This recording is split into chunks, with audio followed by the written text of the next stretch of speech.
Chapter 8, Episode 3. Pale's Determination and the Visitor's Visit. June 15, 11:48 came. Falma was in the laboratory with Josephine and Emmerich from morning on that day. "Professor, the speed of the centrifuge will no longer increase. The three of us observe the behavior of this centrifuge. When the abnormal noise gradually starts, the rotation speed of the device is reduced." Falma tells the two to stop while they make a recording. Ultracentrifugation is hard with this speed and G. You don't have to overdo it. I'm in the process of upgrading the centrifuge to purify viruses for gene therapy. The ultracentrifuge analyzes sedimentation behavior by applying centrifugal force to the solute. In the Earth world, it can generate an acceleration of 1 million g and sift through the difference in molecule size, but in the other world, it doesn't. But if we increase the vacuum level, the drag decreases, right? Falma held down the wand while Emmerich held up his wand to create an ultra-high vacuum condition in the chamber. Not enough. Emmerich is a god magic user with the positive attribute of wind, but Falma taught him to create a vacuum. I only taught him that it would be good to move the density of the air, but he, like Pal, immediately understood and applied the principle. Let's stop. Falma's decision comes quickly. If you keep it, you keep it, but you give up too quickly. Falma is proud of this. Yes, but if you don't use ultracentrifugation, you can concentrate and purify the target virus and protein. Emmerich doesn't look convinced. If we use columns and membrane filters, we can concentrate at low speeds. Since there are alternatives, I would like to go first for sure. If you blow up a laboratory in the Imperial City, you'll make a mockery of Theodore. Such a thought surfaced in Falma's mind. Are you talking about the ultracentrifuge you just said will blow up? If it can't withstand the centrifugal force, it will explode, or if the balance of the sample is easily lost, or if the oscillating rotor breaks down, it will explode. It's an explosion, it's a collapse. The risk is even higher because there is currently no electronic control of rotor speed. In my previous life, I paid a lot of attention to accidents involving ultracentrifuges. It required students to pay attention to balance. Still, accidents happen from time to time. Centrifugal force is scary. Josephine leans back in horror, her face twitching. In this world, there aren't many opportunities to experience centrifugal force, so I guess it doesn't occur to me. Yes. Don't take it lightly. I'd like to show them a video of the accident, but it's frustrating because they can't see the smartphone screen. Falma changed the tone of his voice and waved his hand to reassure the two, who furrowed their brows.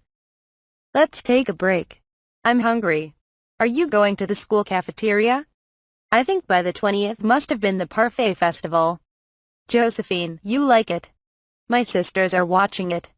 I was there yesterday, too. Emmerich's younger sisters seem dedicated to gathering information about sweets, and the information is passed one by one to their older brother. Parfait, I agree. Let's go to the sisters. Josephine doesn't seem to be at her best either. Falma remembered the faces of Lot's younger sisters. The Emmerich clan are distant relatives of Lot, so if you remember Lot's face, it's not too far away. Come to think of it, how are your sisters and brother doing?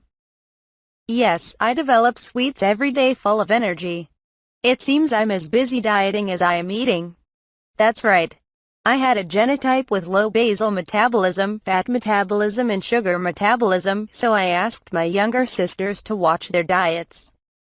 He gently told them that just exercising wasn't enough, but that appropriate preventive measures needed to be taken.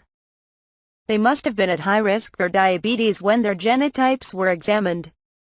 And Falma recalled the findings of his younger sisters. Yes, I will tell you. Emmerich seemed to take it seriously. Falma said with an amiable smile that it was all right for the leisure class with wealth and leisure to be elegant. Both Falma and Emmerich should be high-class nomads of the leisure class, but for some reason they are even busier than commoners. Professor, I have something to report.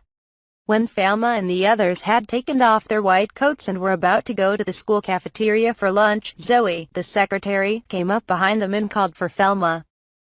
Marseille had received a telegram with surprising news. Huh? Liken came on a merchant ship. Liken?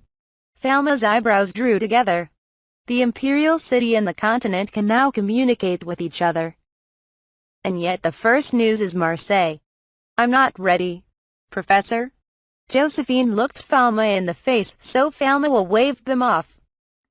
Oh, sorry, you two were in the cafeteria. I have an urgent matter. Even Falma understood that this was not the time to eat parfait. Emmerich and the others, of course, do not know what happened on the new continent. Please come later. It's the Parfait Festival. Parfait. It seems that Josephine is worried that Falma will be devoured. I'll go when I can. People who say when they can go, they usually don't. Zoe whispers in my ear. Sharp. Falma also closed her mouth. The reason why Zoe seems to be hit so hard these days is probably because of sudden problems like this. If I go, I might have to wait forever, so I should say that I can't go. I'll do that next time. So, where are the Molines now? Yes. Moline? 6 more Myracas have been quarantined in Marseille and are on their way to the imperial city. What are the Myracas? Zoe reads a telegram from Marseille. To the imperial capital. Come. They've been sailing for almost a month since they set sail, but why didn't any of the empire's merchants tell us about it before they left? Falma's eyes turned white. Well, the Myraca are the indigenous people of the New World. Right. Then of course we'll meet, right? How about sightseeing in the imperial city? Me? Surprised, he pointed at himself and made a reluctant face, but it made sense. Since you're visiting the professor, I thought the professor should be the one to entertain you. Zoe spoke like a reminder. But I didn't invite you. Falma pondered the mystery of wanting to meet face-to-face, thinking that intercontinental communication would suffice if there was anything to be done. Well, there are no details. I see. Zoe-san, can you tell me about tourist attractions in the imperial city? I thought you said so. I found a popular restaurant in the imperial capital. Zoe, the clever secretary, looked excited and handed the list to Falma. He does an impeccable job even if he regularly prepares a place for dinner. You didn't ask me what I can't eat. Do you have any allergies? Although Elizabeth had recommended it, she didn't eat jerky and she remembered Maline's actions, but from her clothes she had no sense of life, so I didn't really know what she ate. You lived by the sea, didn't you? I didn't confirm it, but there was something like a clam pile, so I guess they ate shellfish. Maybe. And where are the tourist attractions in the imperial city? When it comes to architectural highlights, the temples and such, Zoe will suggest subtle sights. It's good for seeing the architecture, but if you take a tour, there seems to be a religious problem.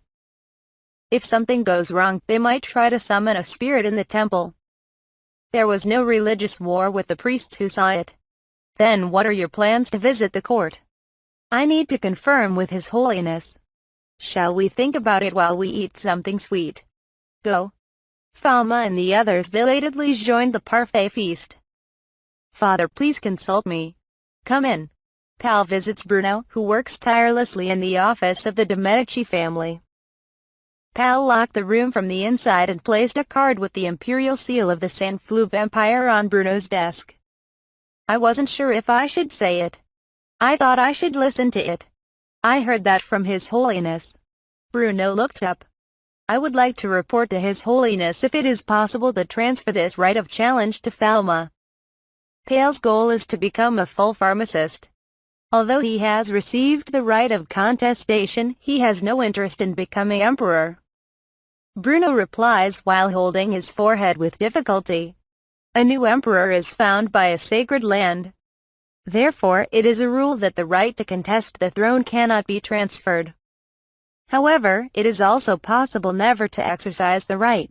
It's just a missed opportunity. Her Highness would like to find a successor. If you can't produce a new emperor candidate, Her Highness's official duties will only increase your burden and anxiety. I think so. Bruno speaks inarticulately, as if his teeth are covered. His Holiness underestimates Falma. Pal asks Bruno with passionate words. As a court apothecary, I'm sure you've already made a name for yourself. The same goes for his skills as an apothecary.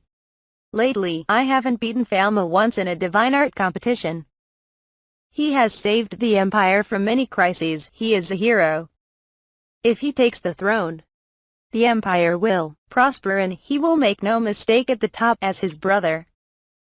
I will show his talent. His personality is perfect and I think he would be a good emperor loved by the people. I know Falma wants to become an apothecary, but to be clear, Falma is not the emperor's ship.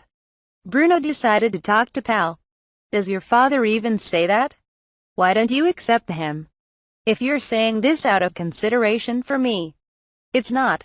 And finally Pal learns the truth from Bruno's mouth. Falma is a god in the Holy Land and is recognized as a legitimate patron deity. While the tea on Bruno's office had completely cooled down, Bruno told Pal about Falma, of which Pal knew nothing. Pal hangs his head. He really is a medicine god, isn't he? Goodbye. He's not the emperor of the human world, he's a patron deity, so he won't ascend the throne. His satisfaction with the position of court apothecary is also a temporary way to carry his words to the world. I understand that it belongs. Pal was at a loss for words. When I think about it, I feel that I have received many blessings. I have been close to him, I have heard his words, I have been saved by him, I have seen his deeds. Looking back, Pal wondered if it was the gospel given to the de' Medici's family, which has the god of medicine as its patron deity, or if it was fate. And how did you approach him? Pal's body felt hot with regret just remembering that. I did a lot of rudeness to the patron deity. I can't bear to live carelessly. I must die and apologize. Pal must tear this body apart, chant a million prayers, and sacrifice his blood and heart. That's exactly it. He doesn't want to be treated like that, so he calls himself God. He doesn't want to be treated special. He's a benevolent God who runs out and perishes, so I'll go ahead treat him like a parent and a child, the way he wants to be treated. Is right. Bruno sighed heavily and put away his pen. The materials Bruno gathered were records of Falma's medicine and pharmacy. Bruno is also preparing for this day. Is that so? Then it would be better for me to become emperor and protect and spread the medicine and pharmacy he brings. He has been visiting various places with connections lately. It looks like he is reluctant to leave this world. I don't know what to say, but I don't think he has much time. Pal clenched his fist tightly. Medicine God houses Pal's brother Falma and keeps his soul alive. Medicine God sometimes shows the image of his innocent younger brother in front of Pal and Blanche. It must be the rescue from the Medicine God who takes care of Pal who lost his brother. When the Medicine God leaves this world, he takes the soul of Pal's younger brother Falma de' Medicis to heaven. Pal closed his eyes with a sad expression on his face. Her eyes filled with tears. From today, in addition to pharmacy, I would like to ask His Holiness to teach me imperial studies.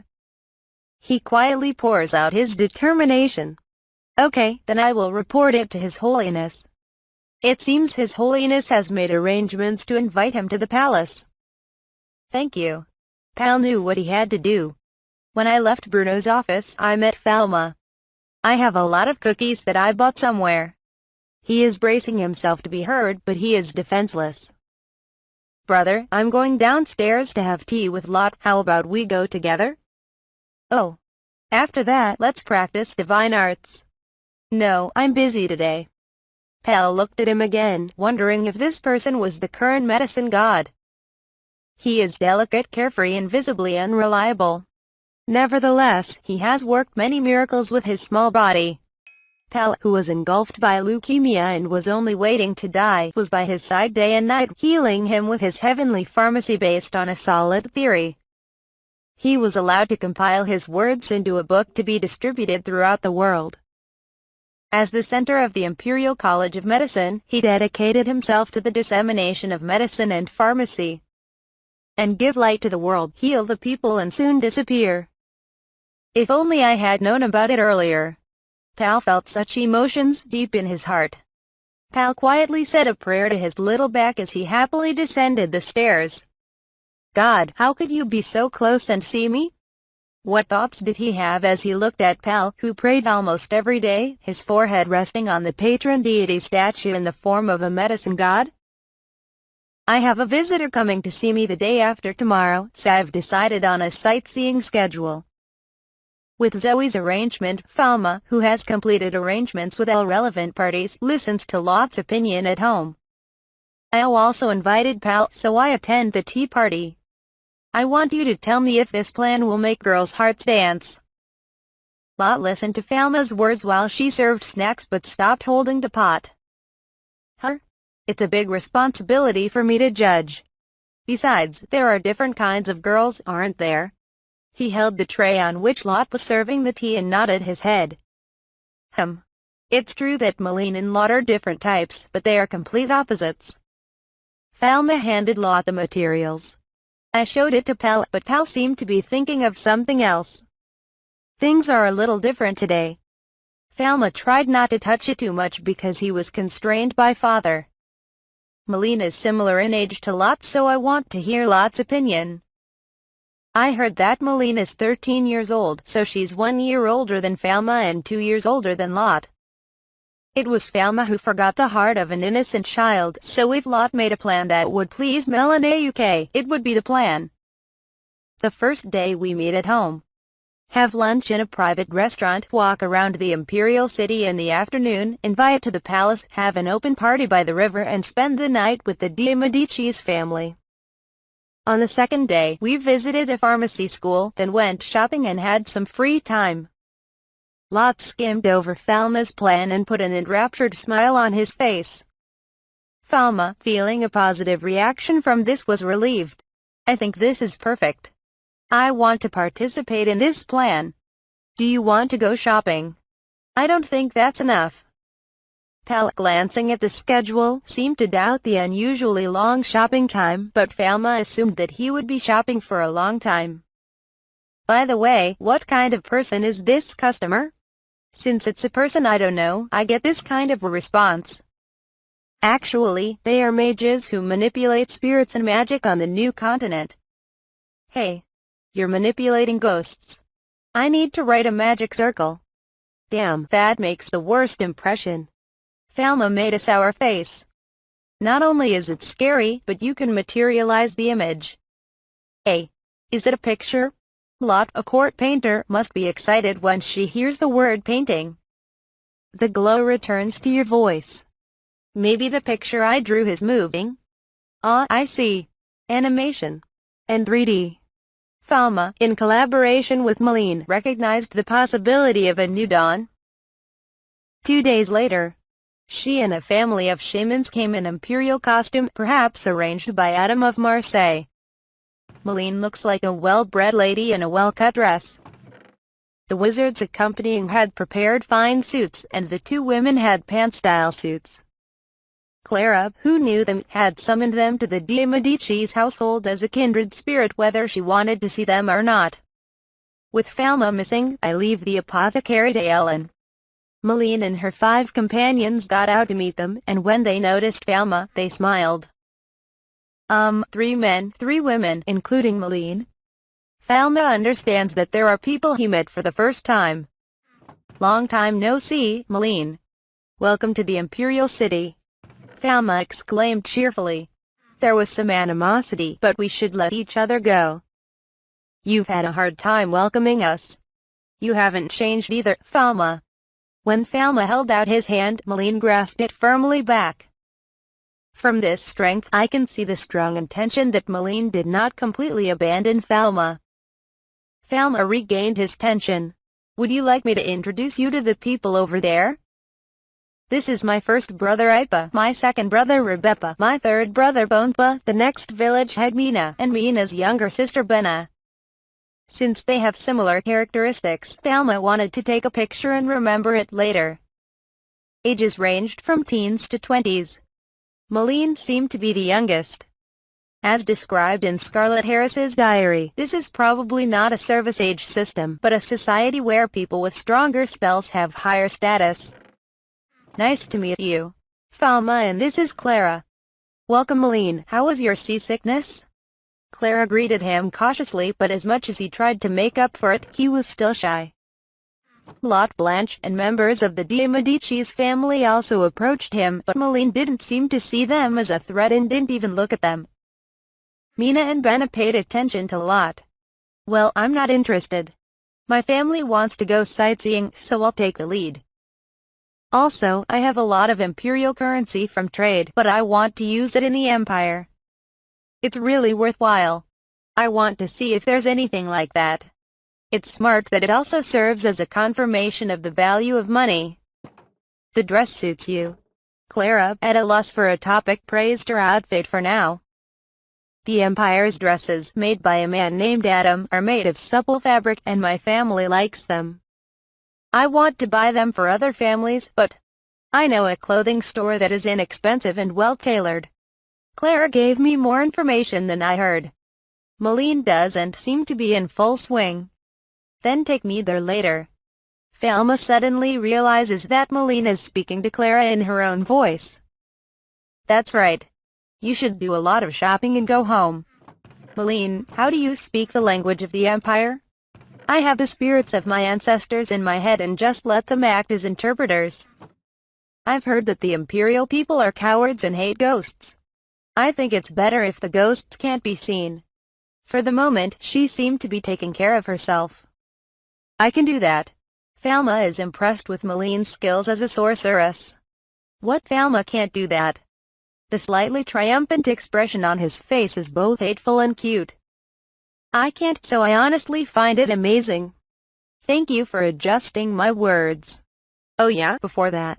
I thought you might come to pick that up. What? Falma handed Liken a beautifully bound notebook. It's the diary of Scarlett Harris. I couldn't translate it into my lockup, but I translated it into Imperial. You said it would be by next year, so I thought it would be later, I said. It's not much work. Falma can translate English as fast as she can read. While translating, I was so nostalgic that I cried. At a time when we are starved for writings in the languages of the earth, we might read aloud if we get a Japanese book. Somehow I managed to do it in one day.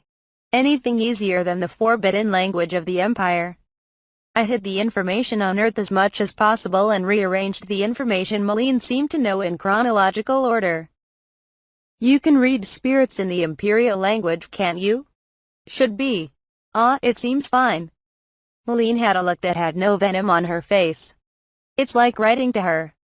First of all, it was just a diary, but it might change your perception of a great man. Okay. Calm down, we'll read it together when we return to the continent. I think it's good. Falma decided not to say anything. It's not a bit painful for her. After all, the great wizard they looked up to wanted to return to Earth. Other than that, I made a reservation at a restaurant to see if I could get something to eat. Liken spoke to the 4 companions in my lockup but turned around. We just got hungry. We'll eat anything you eat. We like katanas. You mean fish. Clara, who had memorized the Mylaka language, immediately interpreted. That's good. It's a restaurant that serves delicious seafood. Falma was relieved that Zoe's decision was not wrong. Falma, Clara and the Mylaka tribe enjoy a delicious meal at a popular seafood restaurant in the imperial capital that had been reserved. The menu was designed to focus on bite-sized dishes so customers could easily eat without cutlery. Apparently, shellfish dishes seemed particularly tasty, and it had many refills. I ate a lot, but there's no schistosomiasis, is there? Liken jokes harshly. It's not a freshwater shell, and it's all heated, isn't it? But there's no need to worry about norovirus. Falma listened and reached for the scallop. Liken stopped her hand and turned to Falma. Was it bilharzia? What happened to those who got it? Falma is surprised at Liken's unexpected concern. I've been taking medication and everyone is recovering. Thank you for your concern. Really? Liken didn't step in and say anything more, but she seemed somewhat relieved. Liken was not at all responsible for the sailor's schistosomiasis. They may not have prevented her from entering Lake Titicaca, but it was the crew that made the decision. Alma changed the subject. How about food in the imperial capital? Empire cuisine has a wide variety of cooking methods. I like that, he said. That's good. Just buy some spices and a recipe book and go home. The number of stores Malene and the others want to visit is increasing. Alma couldn't help but think it was the right decision to spend a little more time shopping.